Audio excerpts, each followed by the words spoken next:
Well, Jack, obviously only a few days away from a massive card here in Perth, a country and city specifically that's been starved for a big pay-per-view. So camp's out of the way, just got to make weight and fight Randy Brown. What are the emotions now? Yeah, I'm feeling good. I'm focused. I'm in my hometown, so it just feels like another day. But yeah, I'm focused. I'm ready to fight. I'm ready to put on a good fight for the crowd. Has the week felt like another fight week, given that you are the hometown guy fighting? I'm sure you have more obligations to do just around the city, I would assume.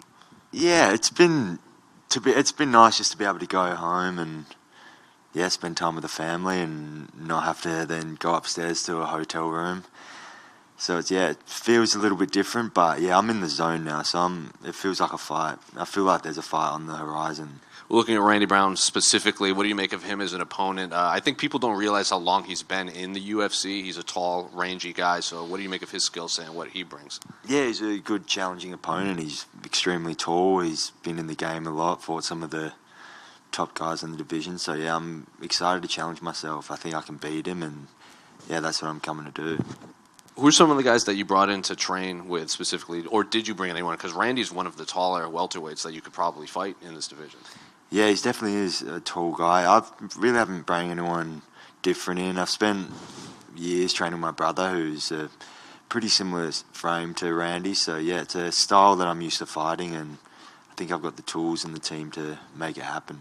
Well, he has a good mix of knockout submissions and decisions. So is there a specific avenue that you think he just shines more than the others? Like, is he a better striker or grappler, or does he just mix it all well together in there? I'd probably just say he's pretty well-rounded, He's got, as you said, he's good standing up. He's good on the ground. I think he's got a diverse style, and I think his range is one of his most dangerous weapons. And in this division, there was obviously a big influx of these prospects coming up. There was you, there was Hamzat, there was Shavkat, there was Sean Brady, all of these guys. Do you feel like all those guys, or you're being overlooked compared to all of those guys because they're getting these like, people are talking about Hamzat fighting for the belts already. They want Shavkat to fight for the belt. Sean Brady was almost at a number one contender fight. Do you feel like you're overlooked in this division as a prospect? Not really. I think I've had a few fights. I think, hopefully after this fight, they'll be right in there with those guys and hopefully competing with one of those guys soon. So Monday morning here, after the fight, what does the headline say? How does this fight play out? I think I'm going to put on, my plan is put on a masterclass, go in there, not be hit, and damage Randy from the get-go. And then final one for me, how do you see the main event going between Alex and Islam? I think I'm back in the Aussie, I think Alex has the tools to make it happen, and I think it's a tough one for him, but I think he can make it happen. Thank you. And Jack, you started your career 0-2, now 13-2. Same coach, same city. You're in Perth. UFC's here. You are the talk of the card.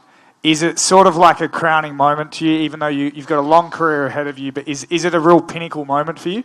Yeah, for sure. I'm always excited for the next fight. This is the next fight. It's something that I always thought would happen, fight here in front of a big crowd in the UFC, and to happen this early is a dream come true. And you're a dad now. How's that affected training camp? It's it's actually bringing balance to my life, just a lot more rest in between, which is nice. And mate, you got years left on this career, but I just wanted to ask one thing. After it's all said and done, how does Jack Della want to be remembered? I want to be, I don't know, I want to go down as one of probably the smoothest movers in the game. That's it. Good luck. Cheers, mate. I don't know, I just like to put on, every time I fight, I just want to look nice fighting.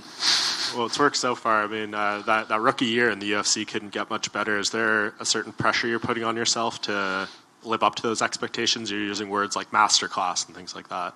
Yeah, well, that's what I'm gunning for, the perfect performance. Obviously, the perfect performance is a tough mountain to get to, I guess, but that's the plan, Go in there, not get hit, and land a lot of strikes.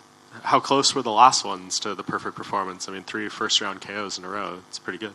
Yeah, I think there was things I can improve on, But yeah, hopefully this one, if it goes 3 rounds, hopefully I can put on a good show. Yeah, and I'm just curious. Tomorrow you'll be at the press conference with the 4 title fight competitors, and that's obviously a big stage, a big opportunity. Do you think about how you want to represent yourself up there, the kind of impression you want to give on a stage like that, where there's going to be a lot of people, or do you just go up there not really thinking about it, be yourself? Yeah, just think I'm focused on the fight. I'll put all my focus on the fight, and this stuff is just bonus. But the fight is what I'm after, and I want to put on a good show.